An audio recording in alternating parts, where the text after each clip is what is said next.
Namaz bizim en önem verdiğimiz şey ya. Namazdan daha önemli bir şey biz bilmiyoruz ki. Ama bunun yanı sıra da söylüyorum. Namazın önemi neresinden geliyor? Secde. Ben bunu defalarca, 100 kere, 1000 kere söylerim.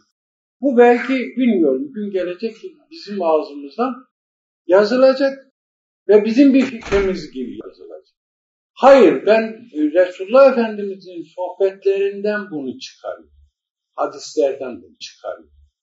Diyorum ki namazın en önemli kısmı secde.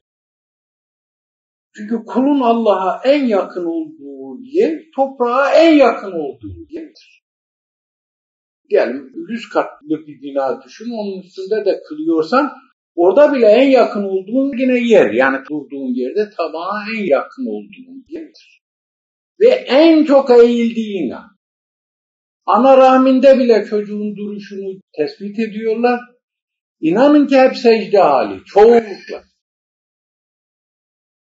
Hep secde veya rüküde, yani kul eğilecek. Onun için Rabbim buyuruyor ki ben boynu eğik olanları, gözü yaşlı olanları sever. Hadis-i kutsi.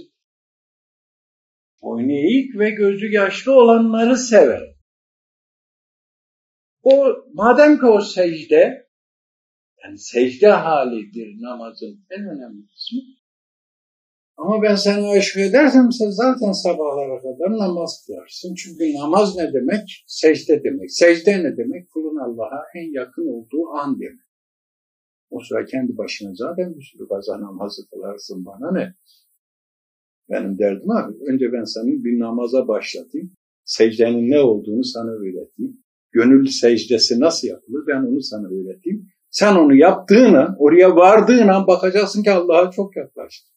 Ondan sonra ben seni çeksem de oradan kalkmazsın ki zaten.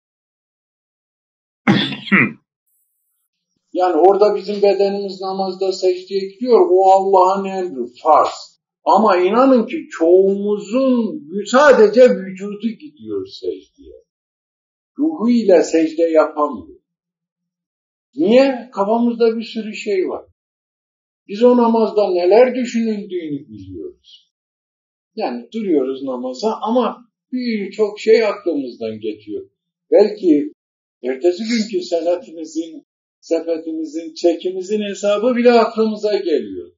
Allah yardım etsin. Hepimize yardım etsin. Bunu ben tenkit için de söylemiyorum. Ama işte öyle bir namazı düşünün yani.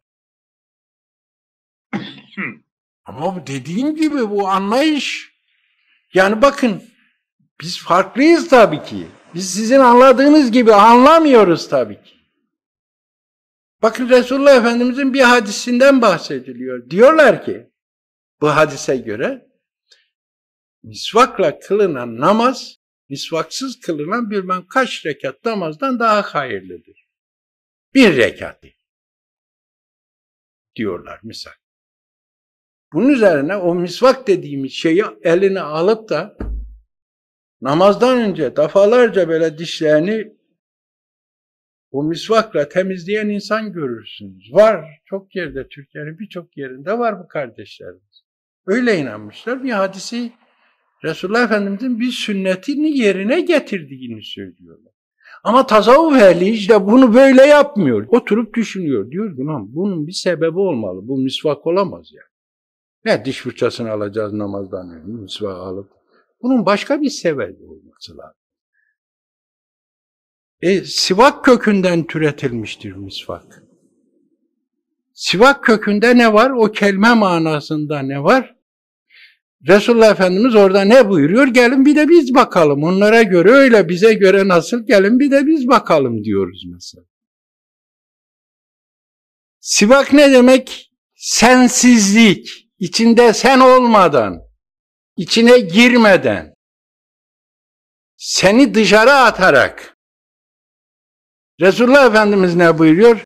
Diyor ki, içinde sen olmadan kıldığın bir rekat namaz, içinde sen var iken kıldığın bir rekat namazdan daha hayırlıdır. Oldu mu şimdi?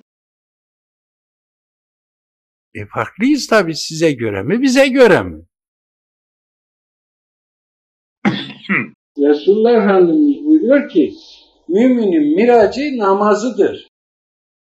Benim ümmetimin miracı da namazdadır. Tasavvufta tabii bunun bir manası var. Biz o namazın nasıl bir namaz olduğunu size defalarca anlattık. İşte o benim söylediğim namazı kılan insanların CD'lerde, şurada burada sohbetlerimde bulacağınız o anlattığım sohbetlerde o namazı kılan insanlar için miraç her secdeye gittiğinde var. Yani onun ruhaniyeti Allah'a yükselir. Tasavvufta cezbe diye bir şey var. Zaten bu vücutta onun yükselmesi mümkün değil. Yani bu zahir vücutta yükselmesi mümkün değil.